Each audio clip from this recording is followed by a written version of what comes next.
Welcome back. Now, the ICM's regional conference, co-hosted by Rwanda Association of Midwives, REM, featured a series of workshops for 3 days. Now, the 3-day workshops engage midwives in building their organizations and providing opportunities to enhance midwifery practice and to build capacity within their associations. Now, the workshop was held in Kigali, Rwanda, under the theme Midwives 360, Association for Changing World, and the Namibian delegation form part of this workshop. Now, joining us with more insight on the success of the conference is a representative of the Independent Midwives Association of Namibia, that is Anna Louise Penduka. Good morning, ma'am, and welcome to GMN. Good morning. Thank you for having me. Okay. Let's talk about your overall experience in Kigali and key takeaways and how the theme of Midwives 360, Association for a Changing World, resonate with the current challenges and opportunities faced by midwives globally and perhaps and in the Namibian context. Okay. Firstly, we were 3 delegates, as you've mentioned, and it was an International Confederation of Midwives together with the Rwanda Association of Midwives. So the theme Midwives 360 for a Changing World had about 7 points that we were learning. So we were learning about how, as midwifery associations, we can be able to communicate to get finances for associations, for advocacy as well. There were themes around equipping us as an association on how we can become relevant in the communities where we are, because we currently face a lot of challenges as midwives. I think one major challenge is the lack of recognition, the lack of regulations that are supposed to be provided specifically for midwives. I think most people, when people hear about midwifery, they call us nurses, but we're not nurses, we're actually midwives, and there's a difference between nurses and midwives. So there's a difference. When someone sees dressed the way that you are, they just assume that you all do the same thing. Yeah. Okay.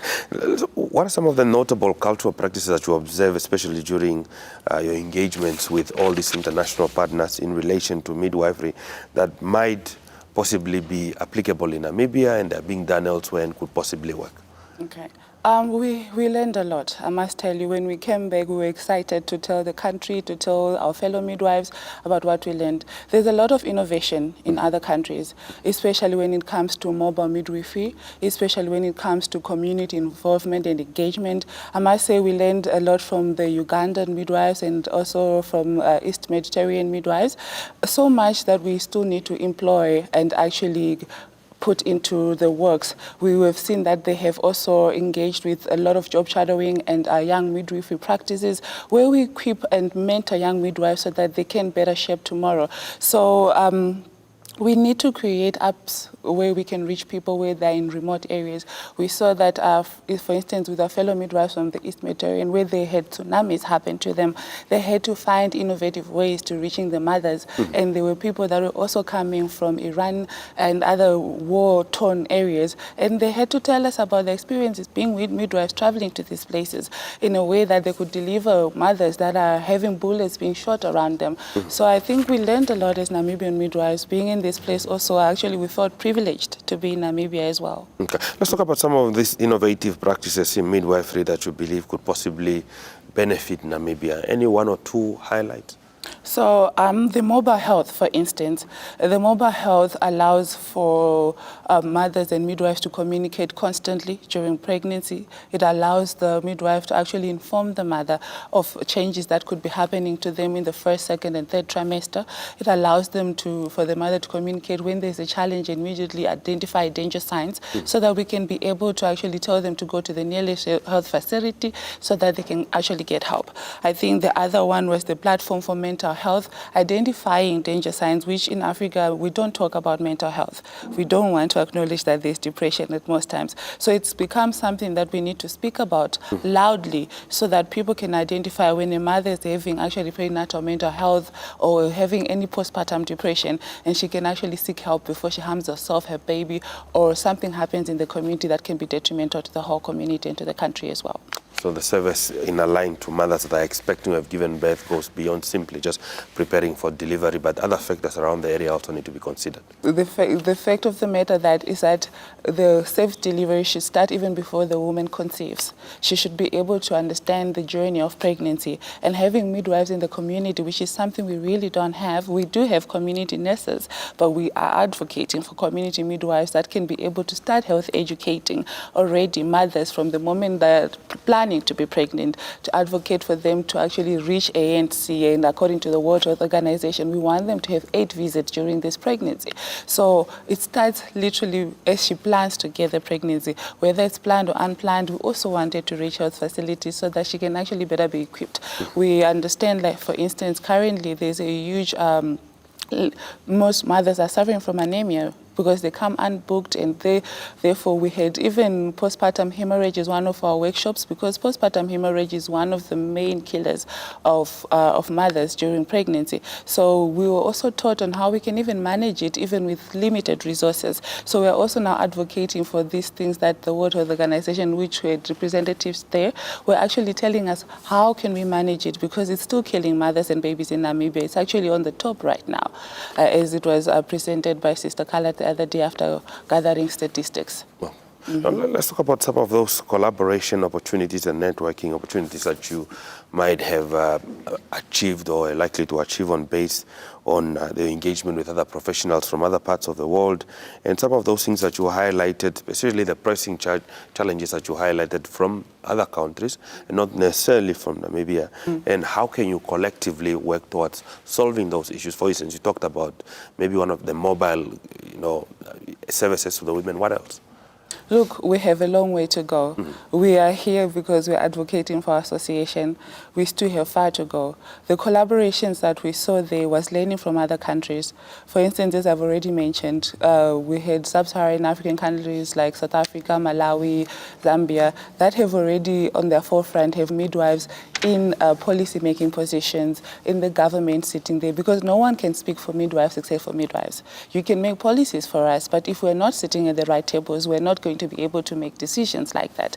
So collaborations, we were also taught to humbly get into the good hands of all the government so that they can actually continuously put us in these places. So we want to collaborate not just with our government, we want to collaborate with non-governmental organizations, because as we also, for us to go there, I must acknowledge that we were sponsored. First, we were sponsored by the International Confederation of Midwives, then we were sponsored by the UNFPA, the regional office based in South Africa, and then our maternal health research team for one of our leaders that also was there. We want to also collaborate with the Young Midwife Leaders for Africa, because we also realized that there is that organization that supports those young midwives. So for now, my president and my colleagues, we're going to try and push the young midwives so that they understand their role.